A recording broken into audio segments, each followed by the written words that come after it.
keluar sesuatu. Kalau muntah tu keluar ke masuk? Muntah keluar.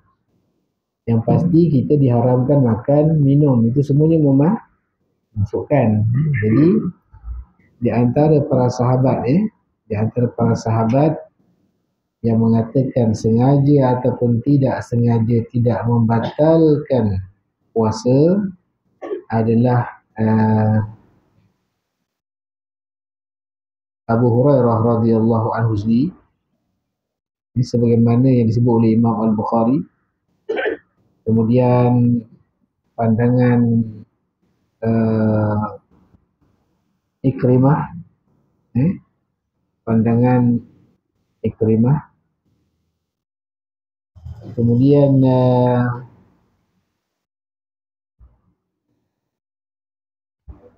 saya minta maaf tadi asal daripada Ibn Abbas tu bukan daripada Nasbur Rayah Abdul Razak As-Sanani, bukan baik. Itu adalah asar yang sahih. Baik. Kemudian Rabi'ah. Kemudian Rabi'ah ni yang saya ingat dia adalah guru Imam Malik. Kemudian ada satu riwayat daripada Imam Malik. Ini juga merupakan pandangan Imam Al-Bukhari rahimahumullahu ta'ala. Baik. Jadi itu kita belajar dulu. Sekarang kita masuk hadis yang seterusnya. Hadis yang seterusnya. Itu sebagai ulang kaji bagaimana muntah sengaja ataupun tidak, batal ataupun tidak. Jadi tuan-tuan yang dirahmati Allah Subhanahu Wa Taala, kita masuk kepada hadis yang baru. Baik, hadis yang seterusnya iaitu hadis daripada Jabir, iaitu wa an Jabir bin Abdullah radhiyallahu anhumah, daripada Jabir bin Abdullah, semoga Allah meridai keduanya, anna Rasulullah sallallahu alaihi wasallam kharaja amal fathi ila Makkah. Bahawasanya kata Jabir, Rasulullah sallallahu alaihi wasallam keluar pada tahun penaklukan kota Mekah, pembukaan kota Mekah, yang mana ia terjadi bulan Ramadan. Dia terjadi bulan Ramadan pada tahun yang ke-8. Penaklukan kota Mekah ataupun pembukaan kota Mekah itu terjadi pada bulan Ramadan pada tahun 8 Hijriah. Artinya apa? 2 tahun sebelum Nabi meninggal. 2 tahun sebelum Nabi meninggal, Allah bagi hadiah pada Nabi, kembalikan Mekah kepada Nabi sallallahu alaihi wasallam. Lepas Nabi meninggal. Baik. Kemudian kata perawi lagi, sahabat Nabi yang mulia, fasama hatta balagha qura'al ghamim. Rasulullah sallallahu alaihi wasallam ketika itu puasa, saum, sehinggalah baginda sampai di sebuah tempat yang bernama Qura'ul Ghamim. Qura'ul Ghamim, dia ni berada di satu lembah yang namanya Usfan, pakai ain. Usfan pakai sin, Usfan.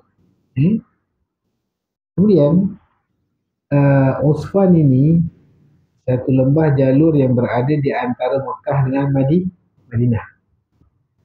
Antara Mekah, sebelum sampai ke Mekah tu ada Usfan dulu. Dekat situlah ada yang namanya Qura'ul Ghamim tadi. Lebih kurang kalau daripada kota Mekah tu, kalau Mekah nak pergi Usfan tu, lebih kurang 60 lebih kilometer lah, 64 kilometer, jauh ya. Sini kalau Gajah berapa? Sini kalau Gajah 30 lebih ya, 30 lebih Ini 2 kali ya lebih kurang. Sini pergi kalau Gajah balik sini balik. Itu jarak antara kota Mekah ke Usfan itu. Tapi Nabi daripada Madinah nak pergi ke Mekah, sampai ke Usfan tadi. Usfan dengan Mekah tadi lebih kurang 64 km lah. Dalam kiraan moden ni. Ni mungkin orang Saudi tahulah kan sebab negara dia kan. Kemudian disebutkan dalam hadis ini fasaman nas, peserta rombongan Nabi bersama Nabi itu ikut saum bersama Nabi SAW ketika itu. Thumma da'a biqadahin min ma'in farafa'ahu. Sampai di situ, selanjutnya Nabi SAW meminta air dalam sebuah wadah, segelas air. Lalu bila Nabi dapat air itu, Nabi angkat air itu. Farafa'ahu. Nabi angkat wadah air itu, cawan itu, gelas itu.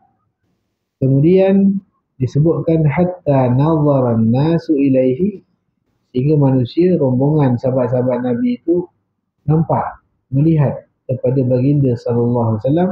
Baginda tengah angkat cawan air tadi. Thumma syarib. Kemudian Nabi pun bismillah, Nabi minum. Semua orang nampak. Thumma qila lahu ba'da dhalika. Kemudian setelah daripada itu dikatakan kepada baginda, dilaporkan kepada baginda sallallahu alaihi wasallam, inna ba'dhan nas qad sah, bahawa masih ada lagi sebahagian peserta rombongan ini yang tetap saum, berpuasa. Faqala, maka Nabi sallallahu alaihi wasallam menyebut, ulaikal usah, mereka itu adalah orang-orang yang derhaka. Mereka itu adalah orang-orang yang derhaka. Usah jamak daripada asin. Asin orang yang derhaka, orang yang maksiat. Ingat tak kata Imam Asy-Syafi'i rahimahullah ta'ala dalam senandung syairnya yang menceritakan bagaimana dia dinasihati oleh gurunya Waqi'. Imam Asy-Syafi'i ada guru yang ulung namanya Waqi'. Imam Malik bin Anas ada guru ulungnya Rabi'ah.